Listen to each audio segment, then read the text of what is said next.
شو لوين؟ ما في مرحبا؟ مرحبا العوافي مرحبتين، ما تواخذني مستعجل رايح صور ديمقراطية وبسمة وطن. شربل اسمع مني وخفف عن هالزعماء، بالنهاية هودي زعماء، والمثل ما قال شي كذب. اشتغل ضربة على الحافر وضربة على المسمار. إذا بدك نحكي أمثال بنحكي أمثال، ما المثل بيقول إذا كان الوالي قرد ما ترقص له، والمثل ما قال شي كذب. أنا ضميرك يا شربل عم أتعذب، منك عم تقنعني. شو بيه الشيخ سعد الحريري بتضلك نازل فيه؟ لأنه مزعل نص الناس. المثل بيقول عادي أمير وما تعادي شعب غفير. طيب وليد بيك جنبلاط مش عم تظلمه لما تقول إنه بضل يبرم؟ الله يطول بعمره وليد بيك.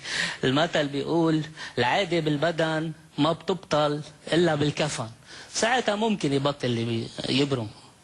طيب وميشيل المر وإذا ترك الإصلاح والتغيير هيك بتقسى عليه؟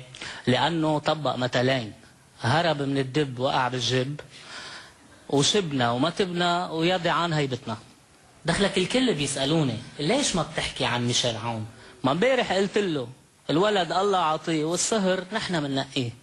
فوقتني. شو بيك حاطط حطاطك على جبران باسيل؟ فيك تقول انه منه شغيل؟ امبلا شغيل بس بيحكي قد قاضي معزول، بس عم يفعل. لكن مثل زميله ألان تابوريان شو عمل؟ مزبوط، جبران أكل دجاج وألان وقع بالسياج. طيب كارلوس قدي معقول كل ما يحكي كلمة بتعمل له سكاتش؟ ايه، ما لأنه المثل بيقول جواب المصري بيتمه، والحلبي جوابه بكمه، والشامي جوابه عند امه، والعميد جوابه مدري من وين بلمه. دخلك؟ ليش بطلنا ننتقد السيد حسن نصر الله؟ جربنا وشفنا. مظبوط، نسيت.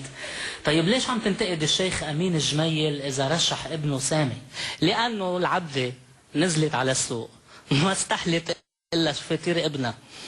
تعرف لحد هلأ المثل ما قال شي كذب. طيب مرات بتنتقد حزب الله، ما بتخاف؟ من شو بدي خاف؟ ليه المثل بيقول ما في يد إلا وفوق يد حزب الله؟ لا، إنما طيب الدكتور جعجع بتضلك تقول إنه ما في شي بالسياسة بيزبط معه. إيه، لأني سامع مثل بيقول جعجع بلا طحين. جعجعة هيديك. طيب حط لها تي مربوطة بيناتنا. بتنتقد كتير ترشيح أمير رحمة ببعلبك الهرمل.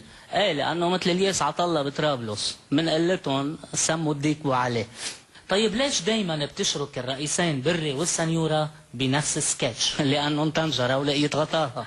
شربي كتير عم تخليني افكر من بعد اللي قلت لي اياه. ايه، فكر على مهلك، انا بدي اروح كفي شغلي، عندي برنامجين.